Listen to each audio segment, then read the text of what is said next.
Golden फेरी कहानियाँ।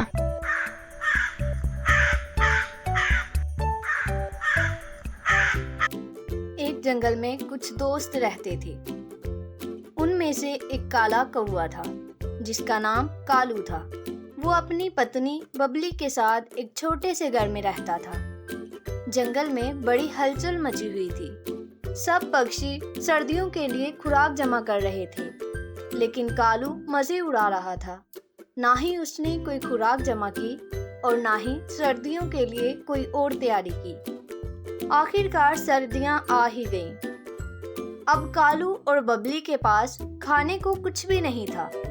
दूसरी तरफ बाकी सब पक्षी लकड़ी के बने अपने अपने घरों में आराम से जिंदगी गुजार रहे थे और लजीज खाने खा रहे थे। कालू और बबली सर्दी से कांप रहे थे। बबली ने कांपती हुई आवाज में कालू से कहा, कालू, मुझे बहुत भूख लगी है, जाकर कुछ खाने के लिए ले आओ। अरे बबली, बाहर बहुत सर्दी है, इस ठंड में मैं कैसे जाऊंगा? तो क्या मैं भूख से मर जाऊं?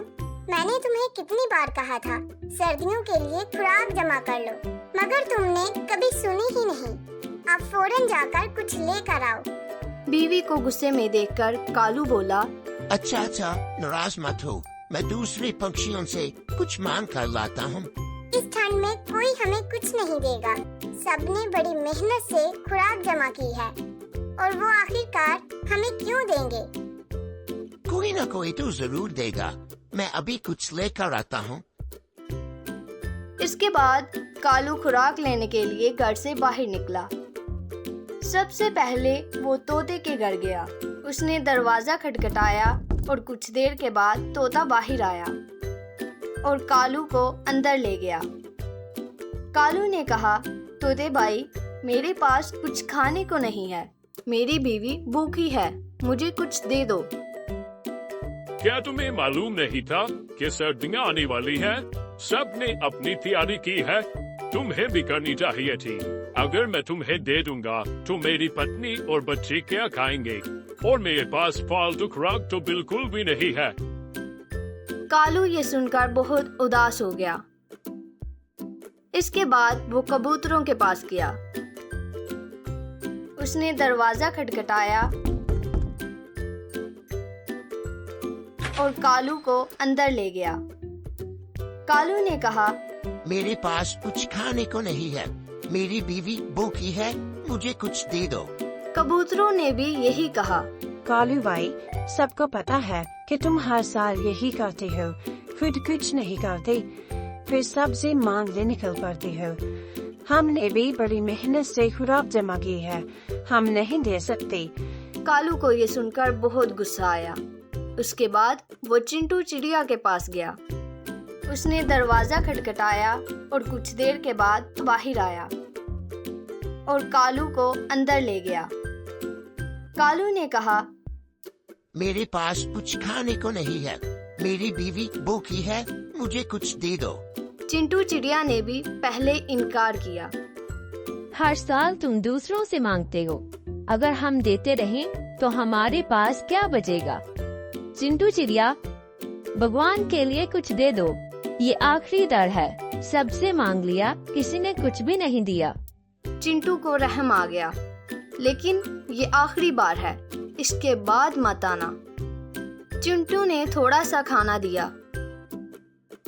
कालू ने ले जाकर बबली को दिया। बबली खुश होकर बोली, वाह कालू जी, वाकई ही आप ले आए, मैं तो समझती थी आप कुछ नहीं लाएंगे। उसके बाद वो दोनों आग के करीब बैठकर मजे से खाना खाने लगे और कुछ देर के बाद सो जाते हैं। अगले दिन फिर से भूख लगती है। बबली बोली, मुझे फिर भूख लगी है, आज तो कोई कुछ नहीं देगा। कालू अपनी इज्जत बढ़ाने के चक्कर में बोला, अरे मैं अभी ले आता हूँ, सब मुझे इज्जत देते हैं।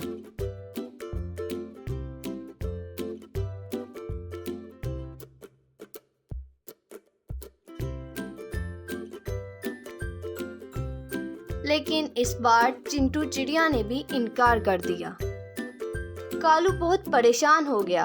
उसने सोचा अब तो कोई कुछ नहीं दे रहा, अगर खाली हाथ गया तो बबली मेरा मजाक उड़ाएगी, बेहतर है मैं चोरी ही कर लूं। कालू ने सबके घरों पर नजर रखना शुरू की। जैसे ही तोता अपने घर से निकला, कालू चुपके से अंदर गया और सारी खुराक चोरी कर ली। वो सारा खाना ले जाकर बबली को दे देता है। बबली खुशी से चहक उठती है। वाह कालू जी, इतना सारा खाना! वाकई सब परिंदे आपकी बहुत इज्जत करते हैं। लेकिन कालू ने बबली को ये नहीं बताया कि उसने खाना चोरी किया है। दूसरी तरफ जब तोता घर वापस आया तो शोर मचाने लगा। अरे मेरा खाना कहाँ गया?